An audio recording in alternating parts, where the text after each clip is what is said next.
Hello everybody, welcome to StraightA, Dawson here, back with our talking about Super Bowl 58. Simple video. We're going to be talking about the game as well as my experience. If you didn't know, I did attend Super Bowl 58, kind of working it for the experiential learning that my school offers as well. So I'm going to talk a little bit about that as well near the end of the video, but we're going to talk about the game, the stats, and all the highlights, well, most of the highlights of the video, and about what my thoughts are going into the Super Bowl as well as leaving the Super Bowl. And then just about my experience in Las Vegas in general, probably with some photos, some videos, whatever. A lot of fun times there for the week that I was there, and so hopefully the content wasn't too subpar for y'all to enjoy as I was gone, because it was a lot of fun recording those videos way ahead of time. A lot of fun meaning a lot of work.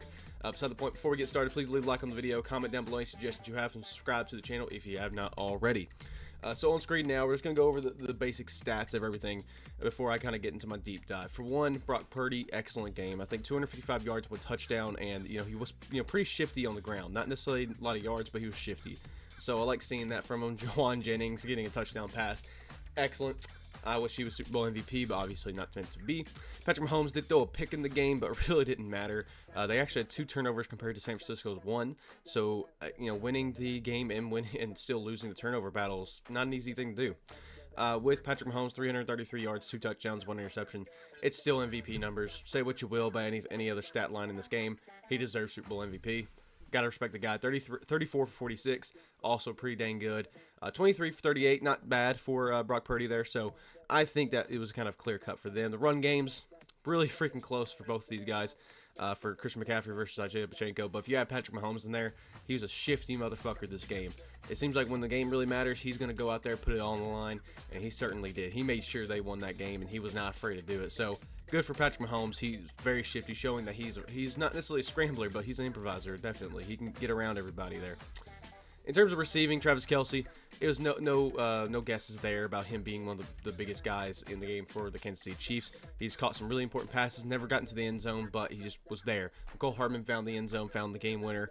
MVS also pretty shifty. Rashee Rice, it seems like the playoffs was very quiet, but I mean, no surprise there. I mean, people have gotten smarter about him being covered, but he's still a rookie. He's still getting under pressure a lot. Christian McCaffrey was the main receiver as well. Brandon Ayuk had some really clutch moments along with Juwan Jennings. Everybody was being used on every side quite a bit. This game was really, really damn good. Let's get that straight away. Doesn't matter the result.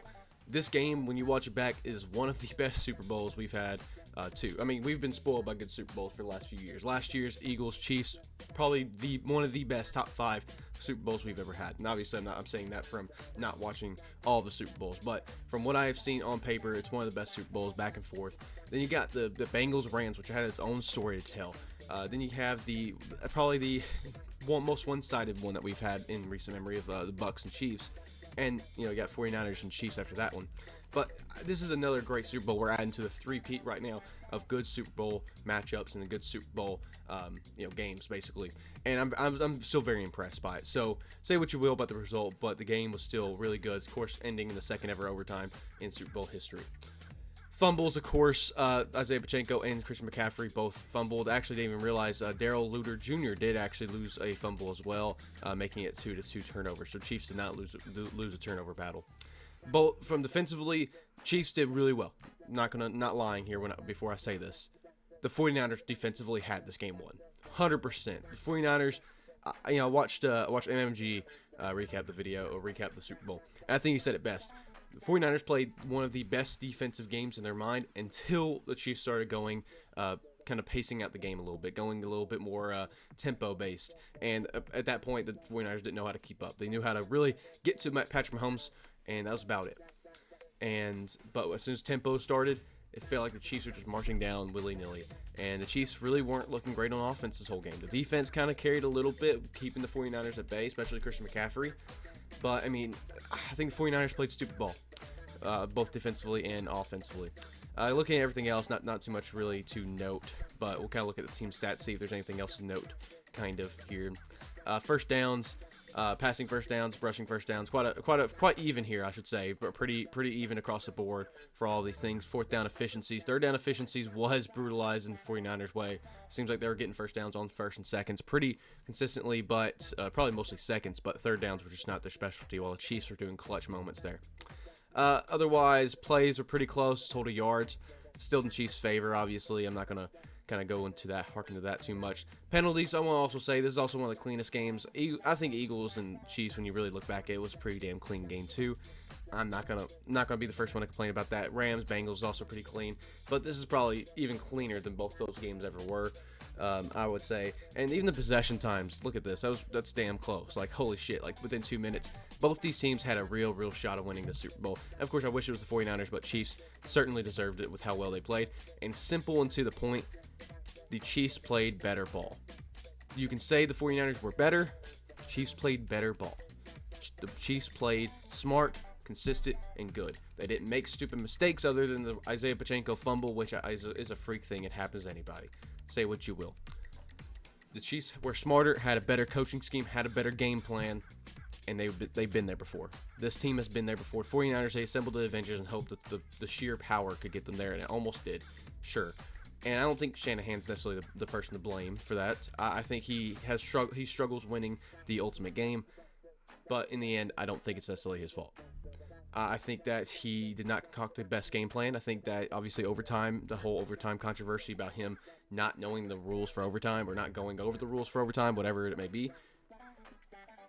Yeah, sure, that sucks. And you do probably want to give the Chiefs the ball first and gives yourself an advantage there. But honestly, don't hate them taking the ball either, because at the end of the day, if you're confident both offenses can score, which take that as you will, I think both these offenses have the very good potential to score, but it was a defensive game the whole time. I think there's an argument to be made for both, but I do think the 49ers in the end made the wrong decision, obviously because they lost, but that's also hindsight. So I can't really say much. But they did score a touchdown, and then they just stopped the Chiefs at fourth down somewhere along the line. Who knows? I guess they could have stopped them at fourth down or even held them to a field goal. Heck, even if they stopped that last play of the game, they could have won because the clock was about to run out. Take that as you will. Beside the point, I think that's kind of what to go over here. I'm going to look at some of the highlights for this game and kind of go over some cool things throughout the game. I'm probably just going to skip along a little bit to some scoring drives. Christian McCaffrey, of course, this is fumble, but Christian McCaffrey was so phenomenal this game. A couple flags here, not anything too bad.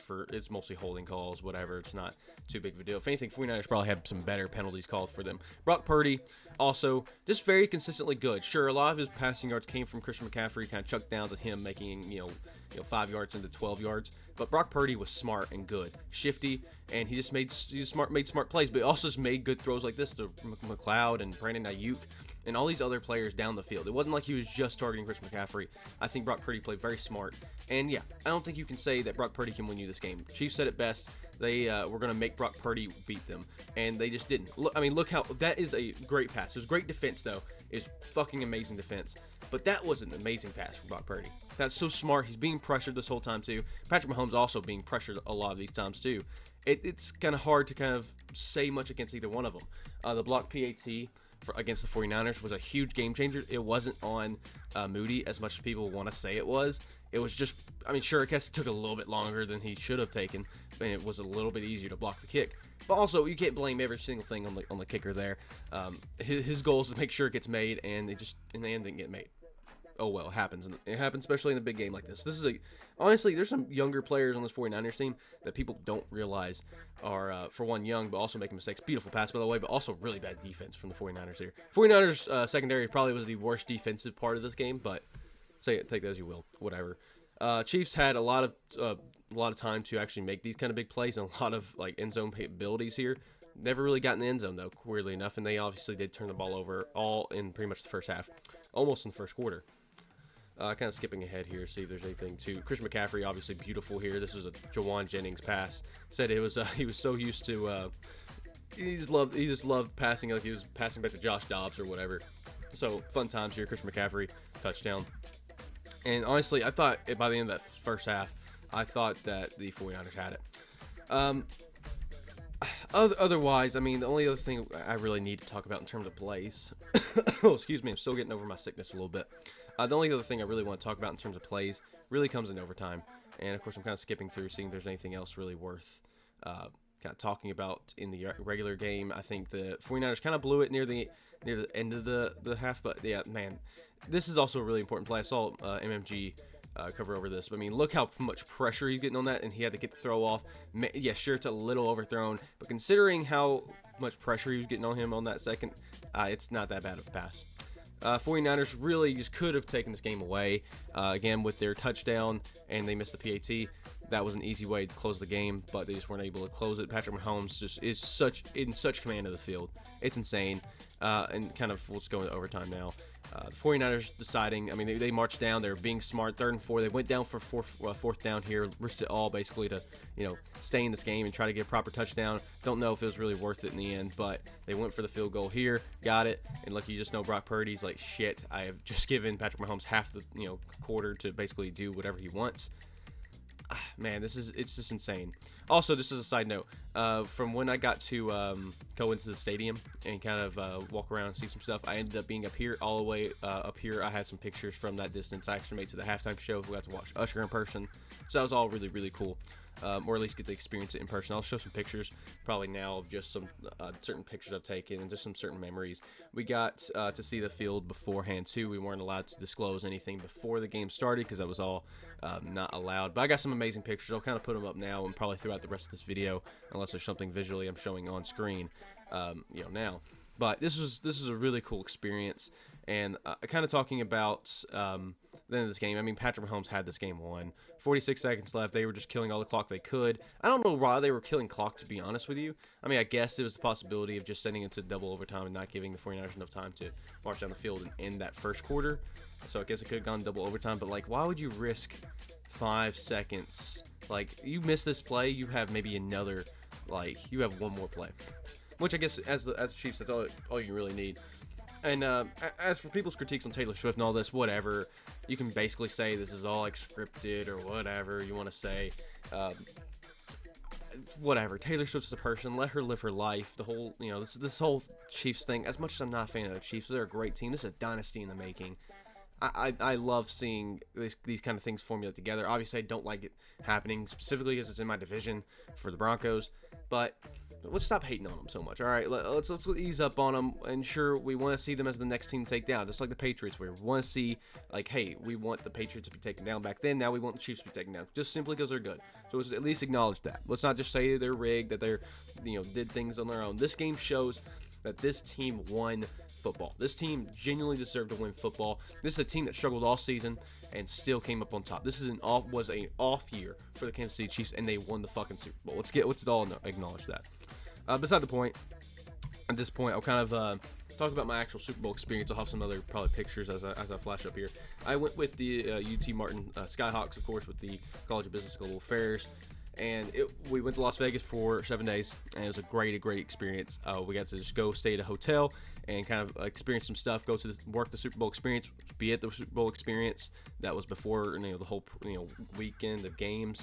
We got to, of course, go and visit Las Vegas downtowns, and I got to see some awesome things downtown and experience the Las Vegas nights, if you will.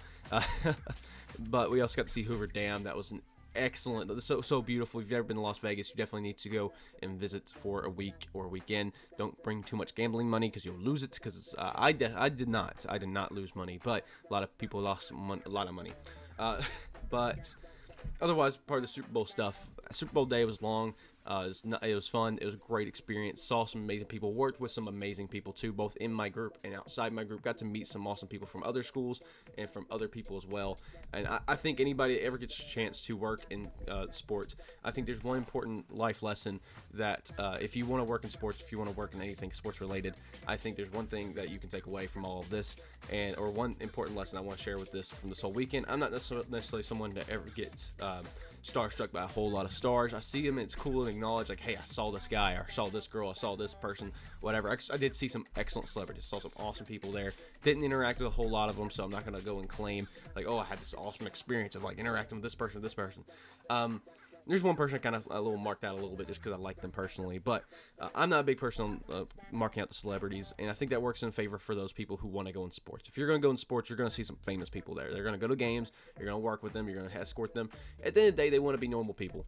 That's why I'm kind of getting kind of sad about this whole Taylor Swift stuff, because I feel like it's almost forced upon her. I know she kind of embellishes it a little bit, but she also just wants to kind of live life normally.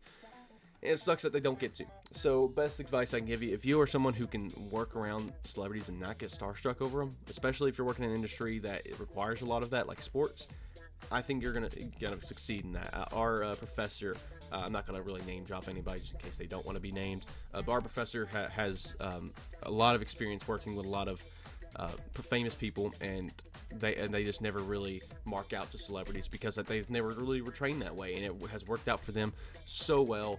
And again, I marked out a little bit. I'm still kind of young, getting used to it all. Now there's nothing wrong with kind of being starstruck a little bit, but also it's fun to see these games and see these people, and kind of just get used to it. Get used to seeing these people and not have to be crazy about it all the time. Don't be taking pictures with them and all that kind of stuff all the time.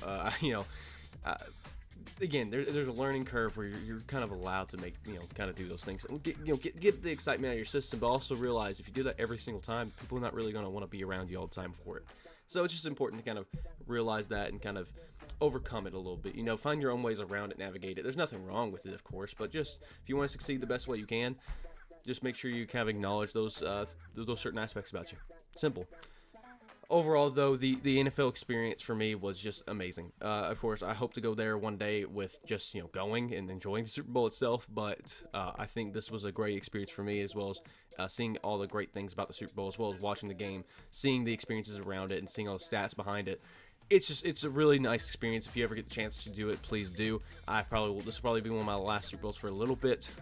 So I was very grateful to be there, and I'll probably be back to Las Vegas. I loved it. Loved the nightlife. And I loved the Super Bowl experience. Loved everything beforehand. I loved the fans too. There was a lot of great fans there we got to interact with, and I'm glad people get to go and experience this kind of stuff. Hopefully that won't be the last Super Bowl experience I do in a while, because I definitely would love to kind of do the pregame activities a lot of times before then, because I think there's nothing that beats watching the game at home with friends, especially if you don't have especially if you can't bring a lot of your friends with you to the game. So take that as you will. But that's kind of my overall thoughts on the Super Bowl. It's kind of a much more casual video just because I want to kind of express my thoughts, but also give my sincere thanks to the NFL, and a lot of the other companies that worked with the NFL to make sure they gave the best experience, not only to the fans, but to the workers that were there. Thank you all for watching, and I hope you all stay tuned for more videos in the future. I'm feeling much better, so hopefully I'll get some more videos recorded tonight as well as tomorrow, and kind of get things really squared away. I hope you guys enjoyed. StraightA Dawson, out.